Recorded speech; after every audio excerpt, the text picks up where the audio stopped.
일부의 독재자들 카다피, 후세인, 율리아스 카이사르, 이디아민, 폴포트, 니콜라이 차우세스코, 아돌프 히틀러, 장클로드 디발리의 8명의 이야기를. 이어서 독재자들 2부에서는 11명의 독재자 요시프 스탈린, 마오쩌둥, 프란시스코 프랑코, 아우구스토 피노체트, 사담 후세인의 후계자 바샤르 알 아사드, 알렉산드르 루카셴코, 미얀마의 민 아웅 hlaing 엠베르 호자 알바니아 짱, 베델 보카사 중앙아프리카 라파엘 트루요 도미니카 공화국의 이야기를 이어나가겠습니다. 요시프 스탈린. 코바 그것이 내 진짜 이름이었다.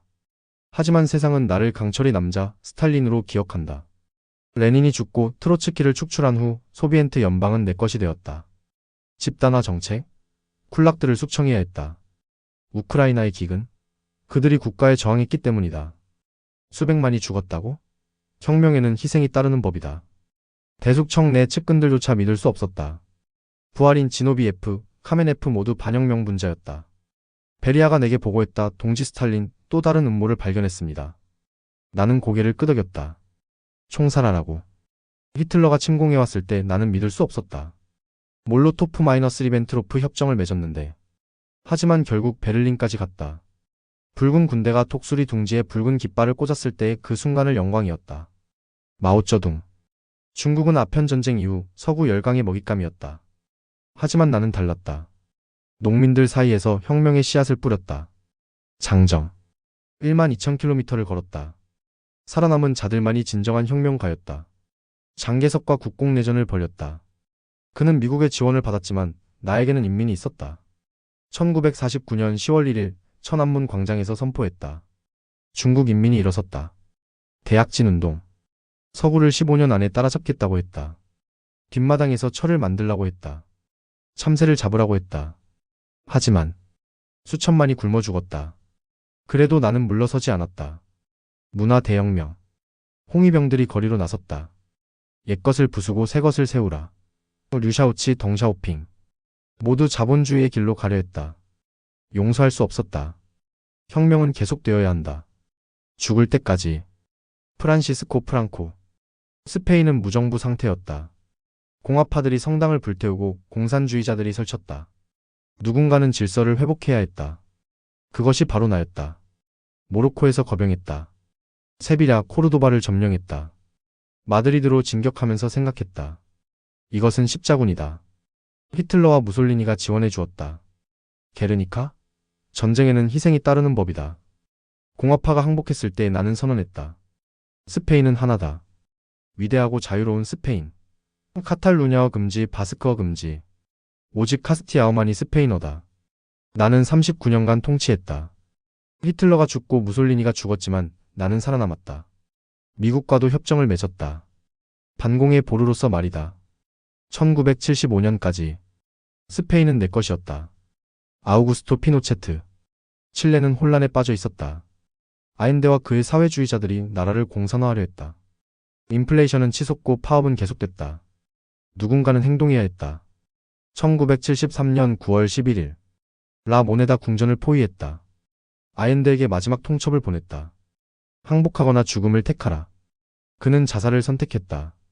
겁쟁이였다. DINA를 창설했다. 마누엘 콘트레라스가 지휘했다. 좌익분자들을 색출해야 했다. 국가 경기장에 수용했다. 신문했다. 고문?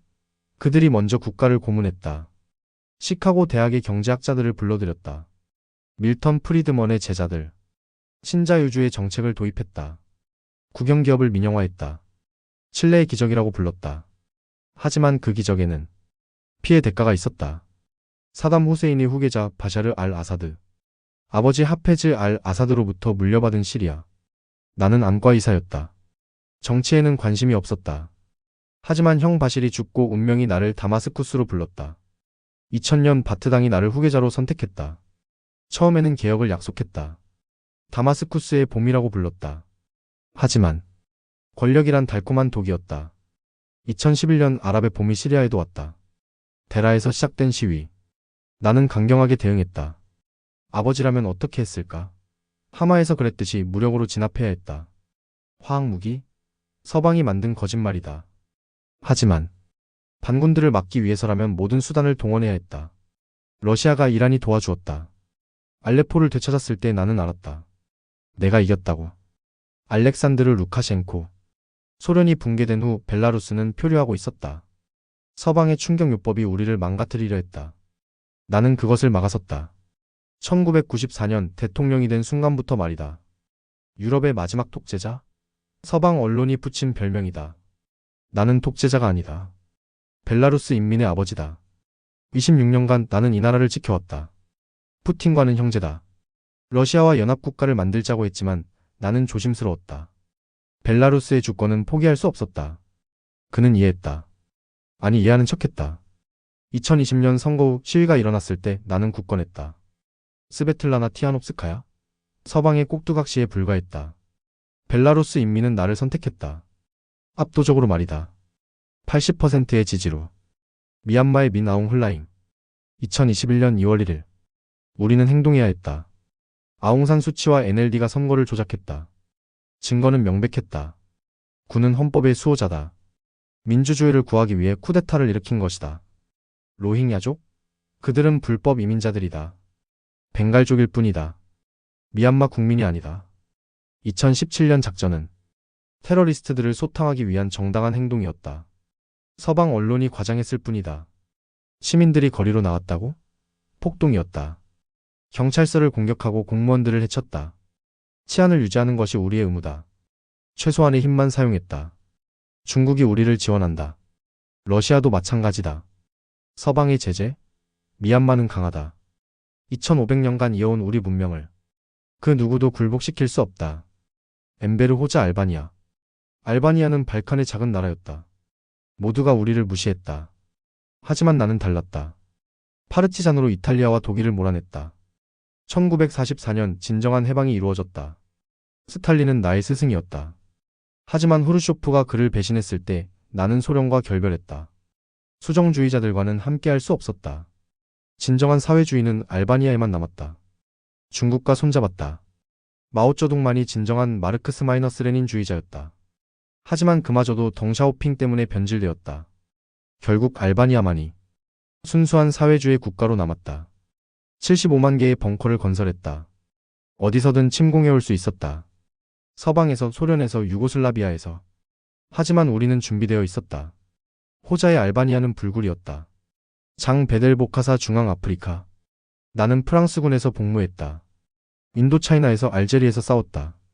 하지만 조국 중앙아프리카로 돌아왔을 때 다시드 다코가 나라를 망치고 있었다. 1966년 1월 1일 쿠데타를 일으켰다. 혁명위원회 의장이 되었다. 하지만 그것으로는 충분하지 않았다. 1976년 중앙아프리카 제국을 선포했다. 나는 보카사 1세 황제가 되었다. 나폴레옹을 본받았다. 대관식에 2천만 달러를 썼다. 다이아몬드 왕관을 썼다. 황금 보좌에 앉았다. 프랑스 대통령 지스카르 데스탱이 축하해 주었다. 아니, 그는 다이아몬드를 노렸을 뿐이다. 식인종이라고? 서방 언론의 거짓말이다. 하지만 때로는 적들을 두려워하게 만들어야 한다. 학생들이 시위했을 때 단호하게 대처했다. 황제의 권위는 절대적이어야 한다. 라파엘 트루이오 도미니카 공화국. 도미니카 공화국은 IT의 침입과 미국의 간섭으로 혼란스러웠다. 나는 경찰서장으로 시작했다. 하지만 1930년 운명이 나를 대통령으로 만들었다. 31년간 통치했다. 도미니카 공화국을 현대화했다.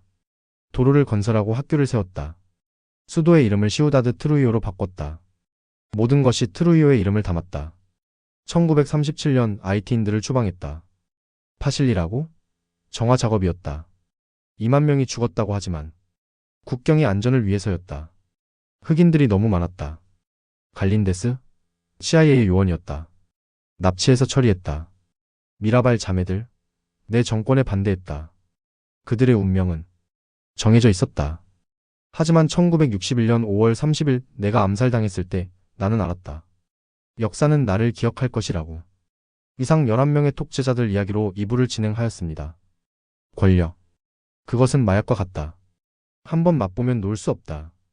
우리는 모두 다른 시대, 다른 나라에서 왔지만 공통점이 있다. 절대 권력에 대한 갈망. 우리는 인민을 위한다고 말했다. 조국을 위한다고 외쳤다. 하지만 결국 모든 것은 우리 자신을 위한 것이었다. 역사는 우리를 독재자라고 부른다. 괴물이라고 낙인 찍는다. 하지만 우리 없이 역사는 어떻게 흘렀을까? 혼란과 무질서 속에서 우리는 질서를 가져왔다. 피로 얼룩진 질서였지만 그것도 질서였다. 후세들이 우리를 어떻게 기억하든 한 가지는 확실하다. 우리는 역사를 만들었다. 3부에서는 또 어떤 독재자들이 있는지 흥미진진하게 찾아서 발표하겠습니다. 기대하신다면 구독과 좋아요를 눌러주세요. 그럼 3부에서 뵙겠습니다. 감사합니다.